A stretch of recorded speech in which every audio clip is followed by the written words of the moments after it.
All right, kia ora. No, David Chanier toku ingoa. David Chanier from Plant and Food Research, and I'm part of Genomics Aotearoa, and I'll be chairing the session today. So it's a pleasure for me to welcome Associate Professor Mick Black from Otago University. We'll be talking today about the work that is happening around building a long-term local and culturally sensitive data repository for New Zealand Aotearoa. So Mick is leading Genomics Aotearoa project that is about building computing infrastructure and bioinformatics capacity and capability for New Zealand. This is a very successful and a bit of a flagship project for GA. For example, there is a lot of training happening, training workshops around the country, led by Mick and coordinated by Ngoni Faya, and this is extremely successful.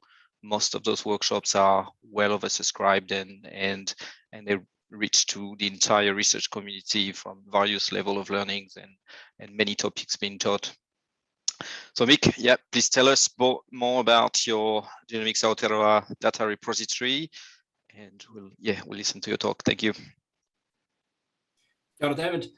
Kia ora tātou, ko whanapaki tamanga, ko maitai te awa, no wakatū, aho, ko Mick Black toku ingoa, kia ora koutou katoa. Welcome, thank you. I'll try and get my screen sharing working. And hopefully you can see that. I'm waiting for a thumbs up from David. All right, that's a good start. Now, Zoom is covering part of my screen where there are words, but we'll muddle on as best we can. So a little bit about me, for those of you who have not met me before. I'm from Nelson originally. I came to Dunedin via Christchurch, where I did my undergraduate work, and then the US, where I was at Purdue University, and I had a brief period as an academic staff member in the statistics department at Auckland. So my academic training is in statistics from Purdue, and what I do as an academic staff member is I teach, and I teach statistics, bioinformatics, biochemistry, genetics, even some pathology. I also do research. Most of the research I do is in bioinformatics and genomic data analysis, particularly in cancer genomics. So where I'm based at Otago, I'm in the Centre for Translational Cancer Research. As David has said, within Genomics Aotearoa, I lead the Bioinformatics Capability Project, also co-lead the Genome Graphs Project with Dr. Joep de Ligt from ESR, and oversee the genomics training activities delivered by GA. And I'm on the science leadership team in my role as bioinformatics team lead. So I have a fairly deep involvement in GA. In terms of what we're talking about today, we're talking about the Aotearoa Genomic Data Repository, which is a fairly major project within the Bioinformatics Capability Build project. So what I'm going to be going through is I'm going to be going through some background to the project, what our motivation was, what we're trying to achieve, what the goals are for the project. We'll get down into some of the detail, not too far down into the detail, and then we'll actually have a look at where we're at with the repository. I won't do a live run through on the website. What I've got is I've got a bunch of screenshots because I didn't want to be bouncing backwards and forwards between slides and the website. But if you go to the website, you'll be able to see all the things that will be on the slides. We'll finish off talking about where we're going with this in the future. Along the way, there'll be some digressions. You may have noticed in the title of the talk, I had the words treaty compliant. So we'll talk a little bit about what that means, and that will be in the context of Indigenous data sovereignty. So before we get started, I'm going to do what statisticians do, which is acknowledge people up front, because we usually forget by the end.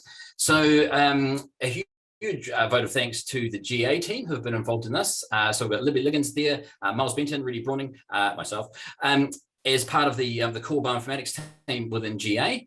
And then from the Rakiora project within GA, we've got Ben Teaika and Ben Curran.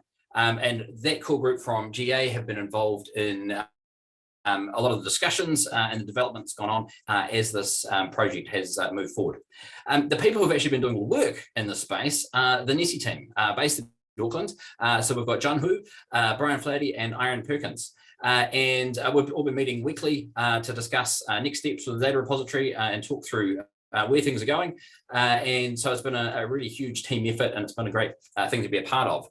The other acknowledgements I'd like to make are to the research communities or research community that have been involved. We've run some workshops. We've had really good engagement from within GA from our initial development workshop. And then recently we ran a metadata workshop where we were looking at minimal metadata for collection for the repository. And that involved a broad range of genomics researchers from around New Zealand. So I'm really grateful to everyone who's participated in those ways. All right, so getting into some background, where this all starts from, and I need to move my Zoom window to a place, there we go, you're all gone now, where I can see everything, thanks. So where things start, if we go right back to the beginning of Genomics Aotearoa and the funding agreement with our funder, the Ministry of Business, Innovation and Employment, and that funding agreement, in terms of things that are to be delivered, contains the following text. It says a national genomics data repository, including bespoke processes for Māori management of Indigenous data, which is actively populated across all New Zealand genomics research activities. This is a fairly broad range of things. It also does give us a fairly clear indication of what's required. Those are fairly clear terms of what we're trying to achieve. The tricky bit is to figure out exactly how to do that. So that's what a lot of the work has been on, laying the groundwork and then doing the initial implementation of a repository. So just continuing on with our background, there's wording in there about Indigenous data. So just in terms of how we're defining that, particularly in the context of New Zealand, a good place to look at that is the Principles of Māori Data Sovereignty, published by Te Aotearoa. That's available via PDF. There's a link at the bottom of the screen there. So Māori data refers to digital or digitizable information or knowledge that is about or from Māori people, our language, culture, resources, or environments. So that's the definition we're working with. It covers a huge range of potential applications. And in the context of what we're trying to achieve here with a data repository, in particular a genomic data repository, what we've started off by focusing on is genomic data generated from non-human Taonga species. Okay, so now a new definition is needed. So if we're talking about Taonga species, right? What I've done here is I've taken some excellent words that are in the forthcoming Te Noho no Kaitiaki guidelines for genomic research on Taonga species. This is a publication that has been partly funded by Genomics Aotearoa and will be being released in the very near future. The definitions in there, which are made, are basically taken from the Treaty of Waitangi and moving forward. So Treaty of Waitangi and subsequent documents used to make these definitions. Some of those documents are documents that have come out of the Waitangi Tribunal. So when we're talking about Taonga, it's often used in the context of the meaning of treasured. So Taonga are defined as anything that is of value to Māori. And then furthermore, Taonga species include all Indigenous flora and fauna. And then genetic material of Taonga species falls within the purview of kaitiakitanga or guardianship. And so any research in relation to Taonga species and its genetic material is of interest to Māori. So that's kind of the baseline that we're starting from when we're thinking about Māori data or Indigenous data and what needs to be stored in the repository. If we're thinking about genomic data, there are a lot of different types of genomic data. So some examples, we might be talking about DNA sequence data, right? So there we're talking about data that could be used to assemble the genome of an organism. When we sequence an organism, we don't necessarily get the entire genome. We will often get tiny little fragments of it, and we have to do some bioinformatic work to build those fragments back up into an entire genome. It might also be information about genetic variation within a population.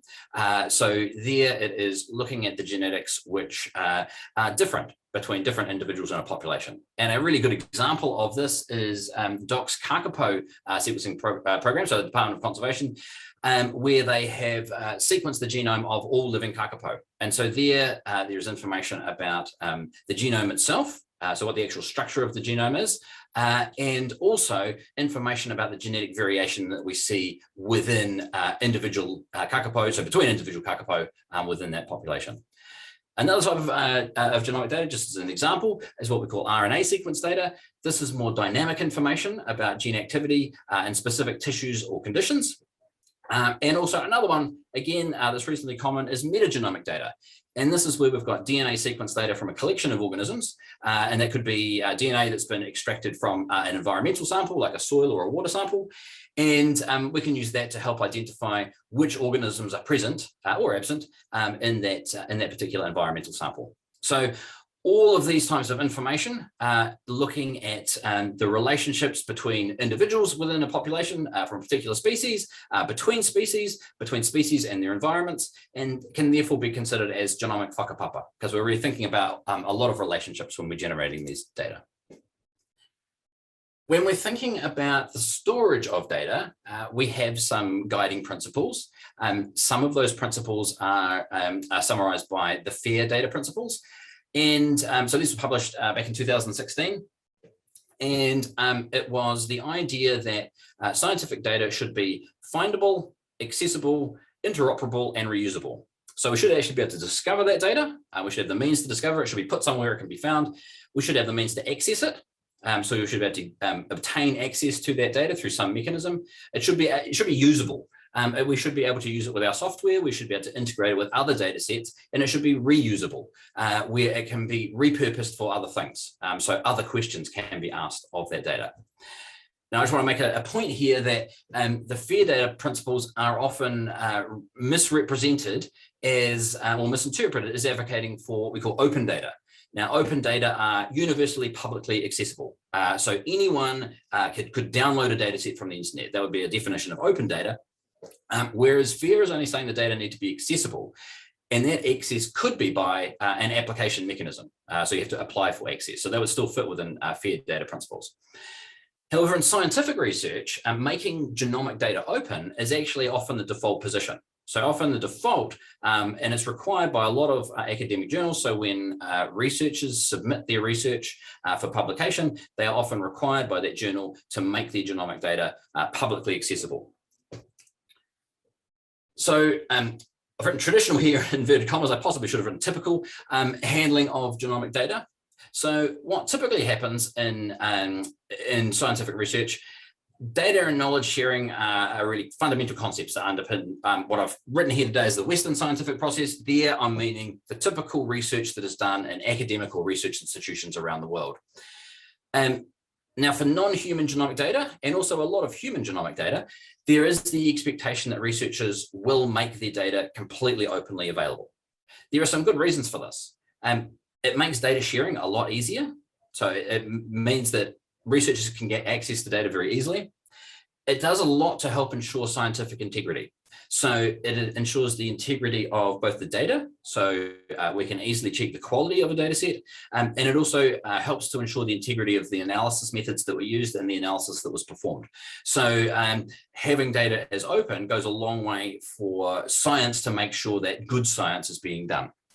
It also improves value through data reuse. So it allows other researchers to download data and use it for other purposes. And in my own research, I have made huge use of publicly accessible data, particularly in the cancer space, where we have integrated data sets from all over the world and use those to help with our own research. There are a lot of repositories that handle this around the world. And the way I've described it, hopefully, makes it sound like wonderful goals to have in terms of this openness and the sharing. Now, there are problems. And problems were sort of pointed out a few years after really the open science and open data movement became very prominent. And these were problems that open data were generating for Indigenous communities. And so what was developed out of those concerns by the Global Indigenous Data Alliance were the CARE principles. And so the driver there was that the current movement towards open data and open science does not fully engage with Indigenous people's rights and interests. So the CARE principles talk about collective benefit, where the mechanisms used to host and share data also enable Indigenous peoples to derive benefit from that data. So there's some mechanism of benefit sharing built into the process that Indigenous peoples have the right to control the data that relates to them, and that those who are working with data from Indigenous communities have a responsibility to ensure that those benefits are actually being realized and that the research is being done in an ethical way. So this was almost a little bit of a pushback against that very strong drive for openness that was coming from a large chunk of the scientific community. Within New Zealand, there's been some excellent work done in this space where Te Mana Rarunga have reframed those care principles into really a Māori values context, putting those components of care across the various components listed here. So rangatiratanga, whakapapa, whanakitanga, kotahitanga, manakitanga, and kaitiakitanga. Just delving into a couple of those, they really do fit quite nicely into the care principles and reflect what's going on there. So particularly, and thinking back to that slide earlier about the treaty, thinking about the authority to have control over data about Taonga species, and also being able to have kaitiakitanga or guardianship over the Taonga species, and being able to derive benefit from the use of data from those Taonga species. So when we take all those principles, combine them with the FAIR and the CARE guidelines, those provide a really strong underpinning for what we've tried to do with the Aotearoa Genomic Data Repository. Now, an important point to make here, and I'm going to probably misquote Ben, but I'll do it anyway. So once our data leave Aotearoa, they lose any and all protections provided by the Treaty of Waitangi. So this is a really important point. It's one I hadn't completely appreciated before we started talking about this, but it reinforces that not only do we need to acknowledge those FAIR and CARE principles, but also we need to think about housing genomic data from Taonga species within a New Zealand-based platform. Because once data leaves New Zealand, we then have no jurisdiction over that data. We don't have any control over what happens to it. It also reinforces the importance of involving those who have kaitiakitanga over the data in decisions about access to the data. So with that as our framework, and I've thrown a slide on some extra reading. There's some great work that's been done in that space. Publication involving Maui Hudson there around operationalize, I guess, putting those CARE and FAIR principles into practice for Indigenous peoples, and then article in Nature Reviews Genetics by a whole range of New Zealanders there, some of the GA team around use of genomic data for Indigenous peoples. Right, so with my previous slide as the backdrop, what we're looking to do with the Genomic Data Repository is establish a New Zealand-based resource so that we can store, manage, and share genomic data from Taonga species. We need a system that lets our researchers and our kaitiaki fulfill their responsibilities relating to genomic data sets. Our researchers have responsibilities in terms of data integrity and data sharing and data accessibility. Our kaitiaki have those guardianship responsibilities. And we want a system that allows both of those sets of responsibilities to be fulfilled. What that means is we've really got two components to the project as we go forward. We've got a technical component where we're thinking very deeply about, how do we implement and deploy a compute infrastructure that underpins the repository and accomplishes these goals. And then we've also got a cultural component where we're thinking about how do we develop protocols that cover the data submission and also cover accessing the data, and what information do we need to collect when data are being submitted, when access requests are being put in, that will enable those requests to be assessed properly. So who you're going to call? Probably not Ghostbusters. Instead, we're going to call Nessie. So Nessie is our New Zealand eScience infrastructure. Most of you are probably aware of that. We already have a very close relationship with Nessie. Nessie are our partner for providing compute and storage resources for all of the Genomics Aotearoa compute research projects rather. We also have a partnership, David mentioned earlier about the training we run, that is done in partnership with Nessie. And we have a really close partnership on delivering genomic skills training nationally to our researchers. We also are involved in community building, particularly around our national e-research community. Nessie is a big team. You can see photos all down the screen there, and they have a really, really broad range of expertise. And so that was one of the other reasons that we want to work with Nessie on this, because we have access to a bunch of fantastic people who have an incredible skill set. Particularly relevant for the data repository work is their expertise around storing research data, large-scale compute, and in particular security, particularly around data security. Who else do we call? Ben's going to be embarrassed because he's sitting just outside my office there somewhere, but we called Ben. So at the time we did a lot of this work, Ben was the Vision Maturanga coordinator for Genomics Aotearoa. So Ben has now gone on to be the project manager for the Rakiora project within GA. But in his role as VM coordinator, Ben did a huge amount of work developing a really extensive set of protocols for data submission. So figuring out what questions we need to ask when data are being submitted to capture that key metadata around the consultation process that has been gone through by researchers before they generate genomic data from Taonga species, and also the kaitiaki details associated with that particular genomic data set. Also protocols around data access requests. So what information do we need to capture when people are asking for permission to use a data set? Some of that, we'll get to more of that later, but some of that is what is the research being proposed? What benefit is there to Māori? What consultation process have they gone through? And that is all information that is then used by the kaitiaki for that data set to make a decision about whether or not to grant data access. So what have we ended up with? So the outcome, very quickly in the one slide, by combining those technical efforts with the cultural work done by Ben, we've ended up with version 1 of our data repository. And so from a technical perspective, and I'll go through some of these details in a little bit more detail in the next couple of slides. From a technical perspective, we've ended up with the Gen 3 Genomic Data Repository platform. So there's an open source platform for storing genomic data. Linked in with the Globus system for high-speed data transfer to allow us to move data very rapidly in and out of the repository. Some of the data sets that we're dealing with are reasonably large, and so they benefit from having a specialized data transfer tool there.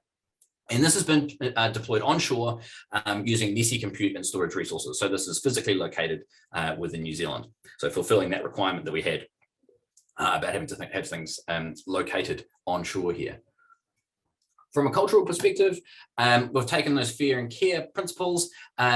We've used Te Mata Ira, the guidelines for genomic research with Māori, as the ethical framework that underpins a lot of the work that Ben did. And then Ben's created that kaitiaki-centric data access and submission protocol component there, which then controls what information we collect and how access is granted.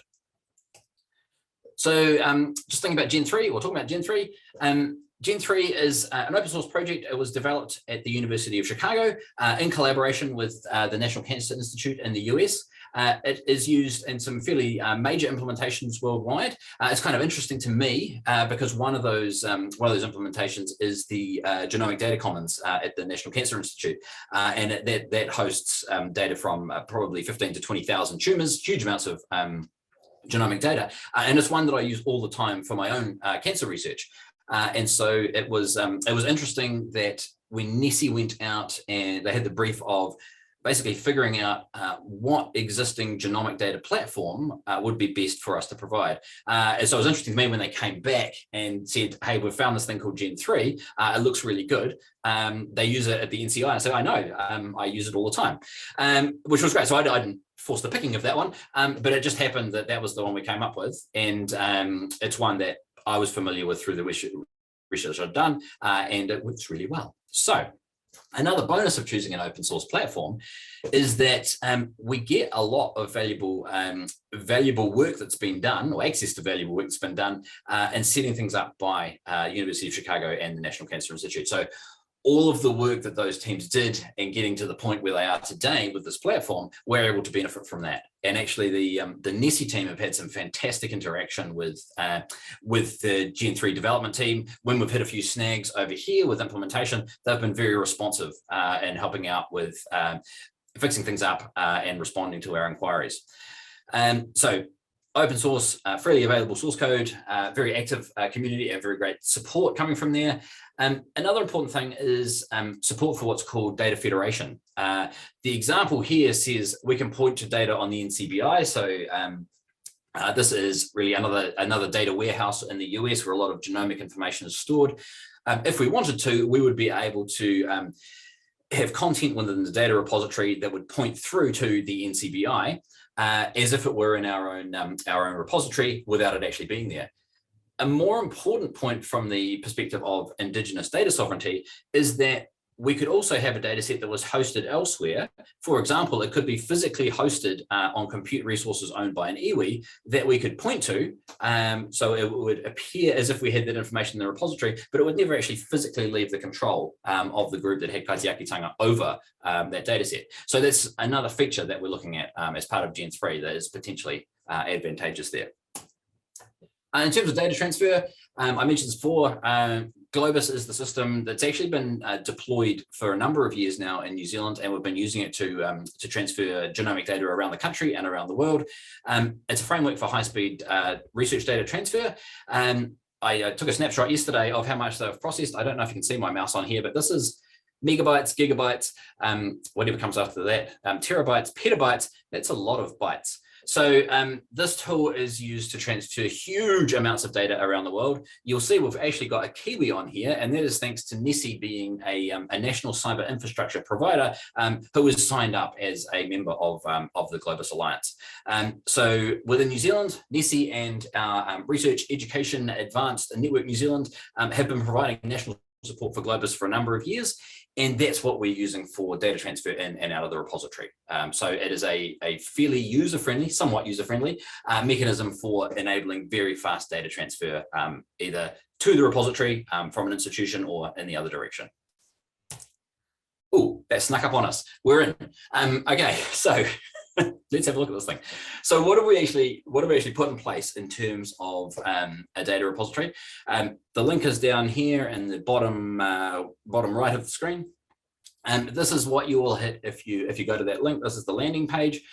And straight away, you get some information about what's in there. There's not a huge amount of data in there at the moment. What we're looking at is we're looking at 9 projects.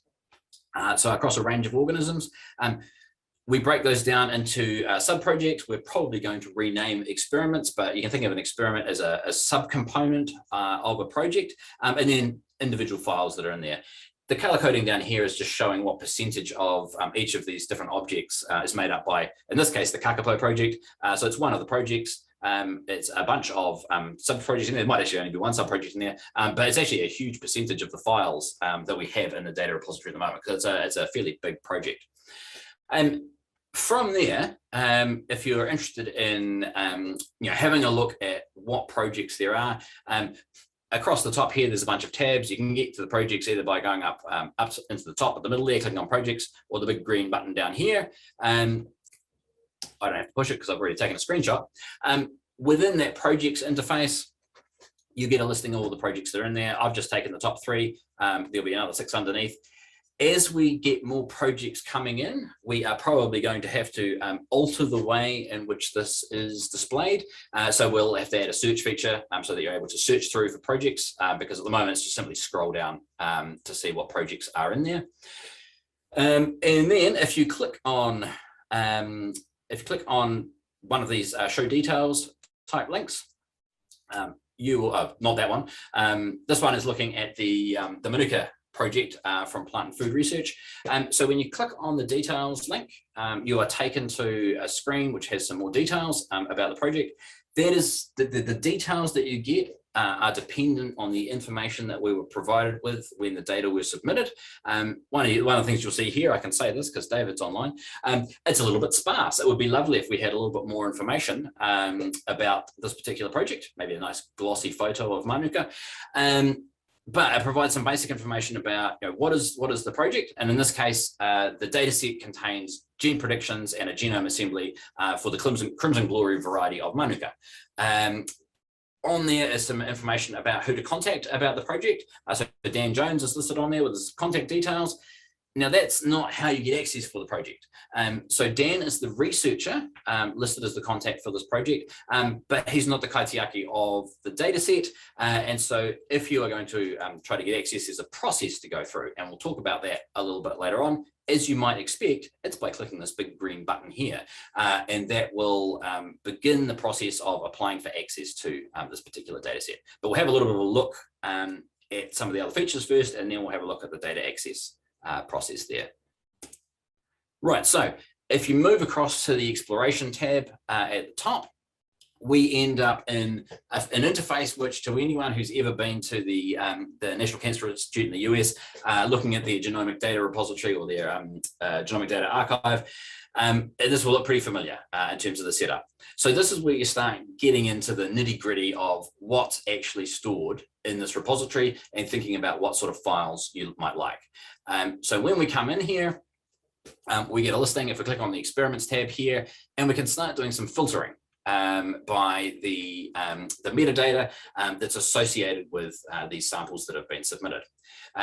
You can see up here, we've got geographic location, we've got some latitude and longitude stuff down here, development stage if we're thinking about development of organisms, sex, etc. So there's a whole host of metadata that we can filter through.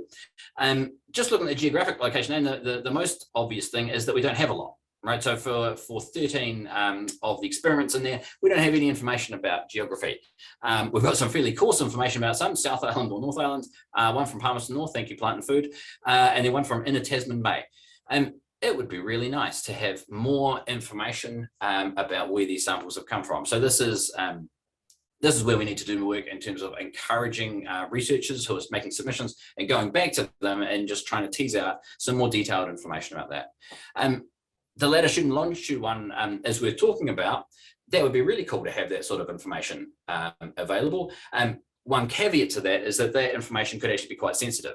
So if we're thinking about exact coordinates of where samples were taken from, particularly when we're thinking about Taonga species, that itself could be very sensitive information, and we may not want to make that available, or we may not be allowed to make that available.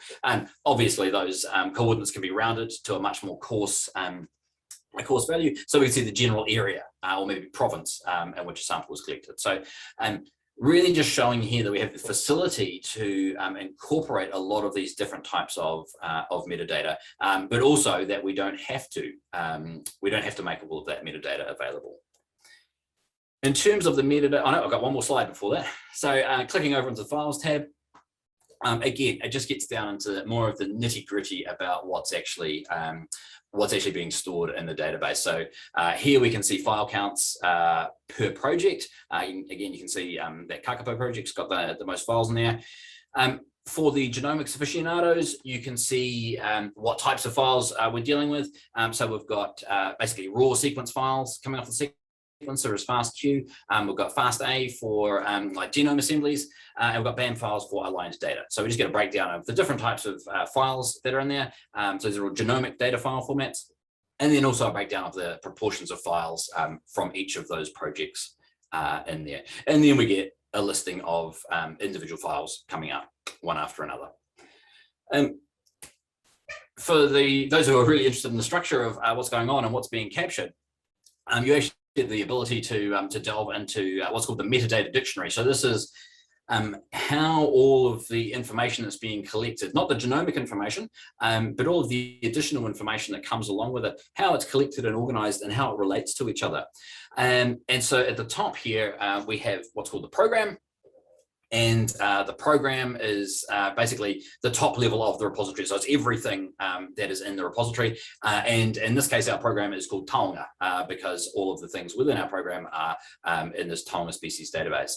Within our program, we have different projects. And we saw some of those before. So the Kakapo dataset was one particular project.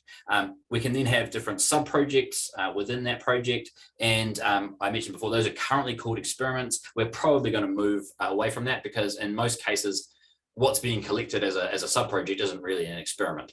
So we'll be looking at renaming that to make it a little bit more intuitive.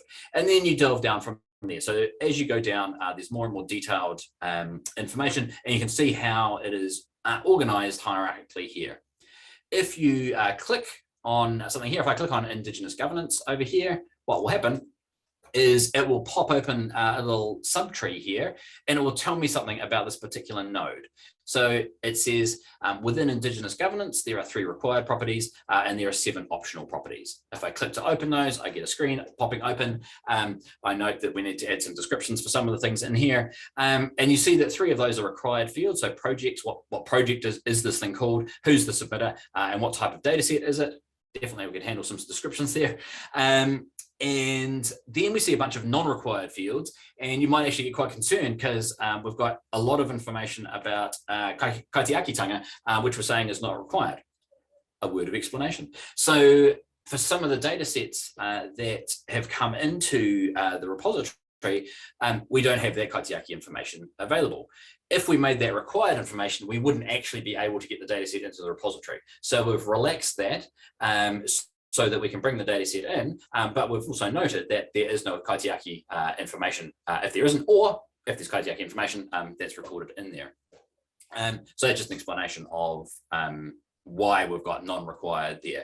What we'll be working towards is that when data sets are submitted, that it is a requirement to provide that kaitiaki information as part of the evidence of consultation process that you've been through.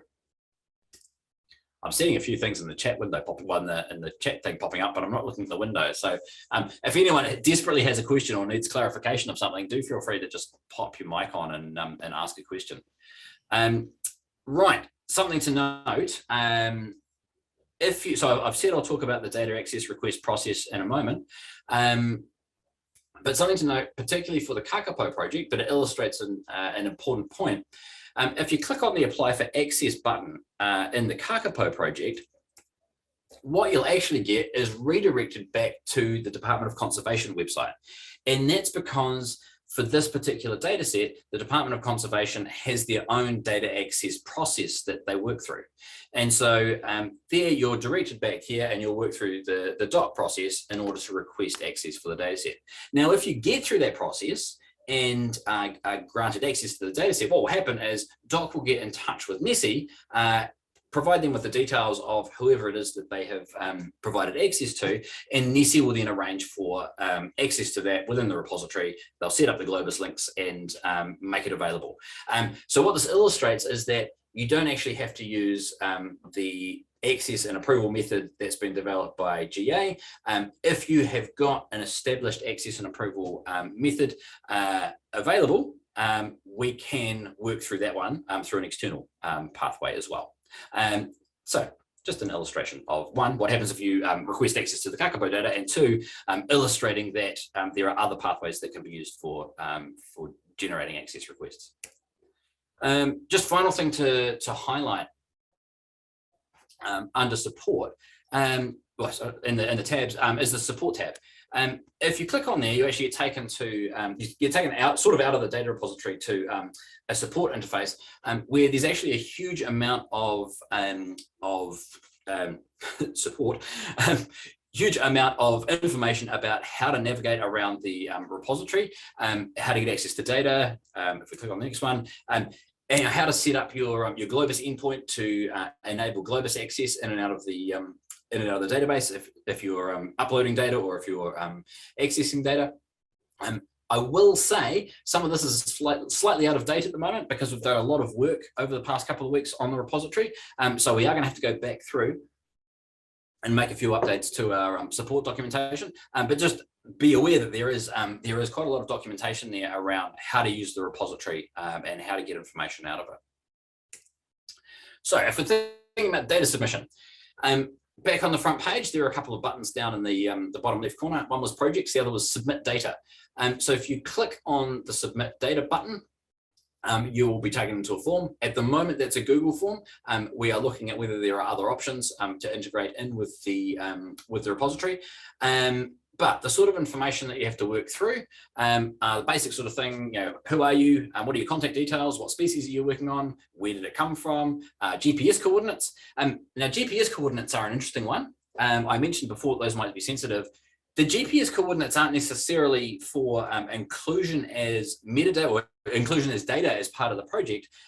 They're actually to aid with the assessment of who are the iwi, what iwi may have kaitiakitanga over the species you're working on based on the geographic location from which it was sampled. So this is information that can be considered when thinking about kaitiakitanga because you know exactly where those samples have come from. So this is one of the things that Ben was very keen to have included as information because it provides, it's so useful in terms of who do we need to talk to when we're thinking about who has responsibility for these particular samples.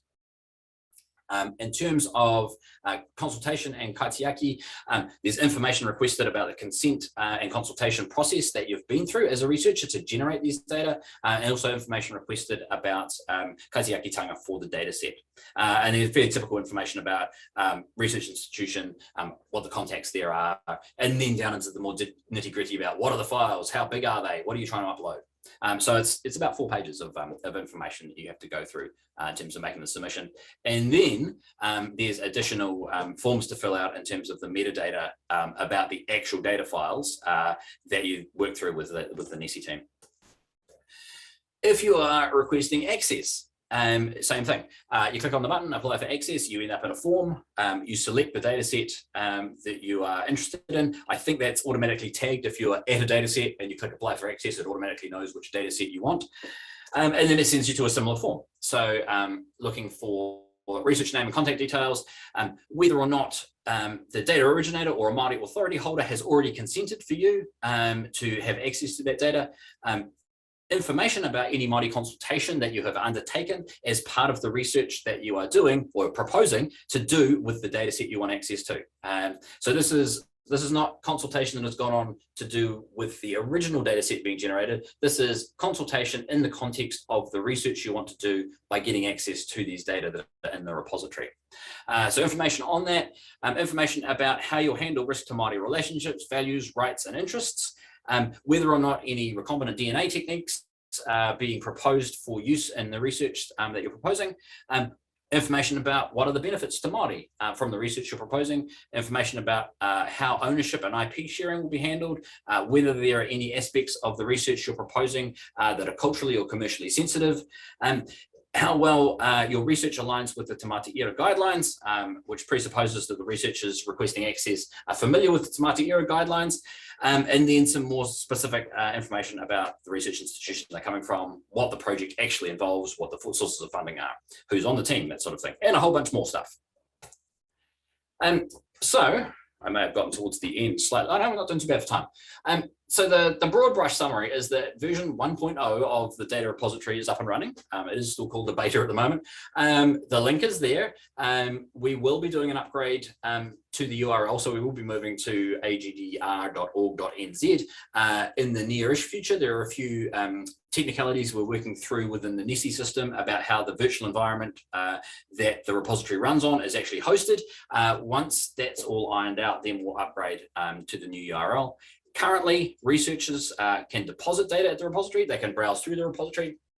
They can put in access requests to the data sets. And we're storing information about kaitiaki-tanga and a whole bunch of other stuff as project metadata within the repository.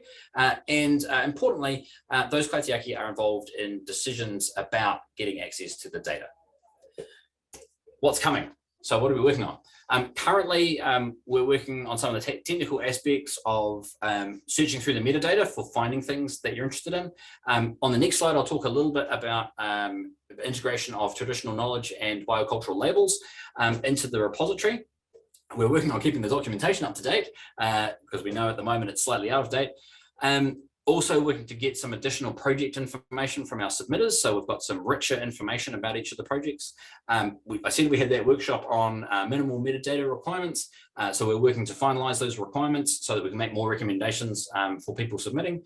Also establishing an external Māori advisory group who will be responsible for really helping guide the ongoing development of this. And in the future, we're looking at actually being able to visualize some of that geographic information that's in there. One of the really nice features about Gen 3 is that it doesn't just store data, it actually allows applications to access into the repository and work with the data that's in there.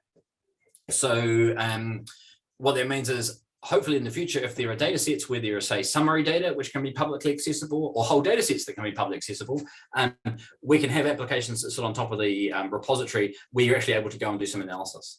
Or if you've gained access to one of the data sets, that you'll actually be able to go log in, get access to the data, and then interact with it through a web-based interface. And we're also working on getting more data in there. We have got a number of data sets queued up to go in from groups around New Zealand at the moment, and we'll just basically be working our way through that submission process. Just a couple of quick words about the labeling. We are working to make this part of the repository. Localcontext.org provides a whole lot of information about how these labels can help Indigenous communities with managing their intellectual and cultural property. Broken down into two categories, so traditional knowledge labels and biocultural labels. Probably for us, most of the utility there would be in the biocultural label space. But this mechanism allows Indigenous communities basically to create these labels which specify things like attribution rights, provenance, who's allowed to use the data, what the consultation process that was gone through to generate a data set, and then they can assign those labels to a data set. We can incorporate those labels into the data repository, and so when you're browsing through the data, you can click on the label, it'll link back through to the labels at local context, and you'll be able to understand what the basically anything that's been attached to that label by that Indigenous community, you'll have access to that information. So we're working to get that integrated into the repository now.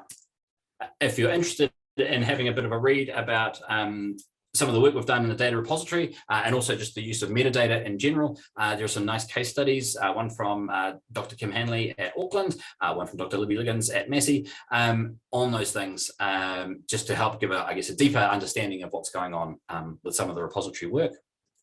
And then finally, I would like to thank again all of the team members that have been involved, but in particular the Nessie team. June, Brian and Iron have worked incredibly hard on this and are really passionate about establishing an effective and functional repository, as we all are.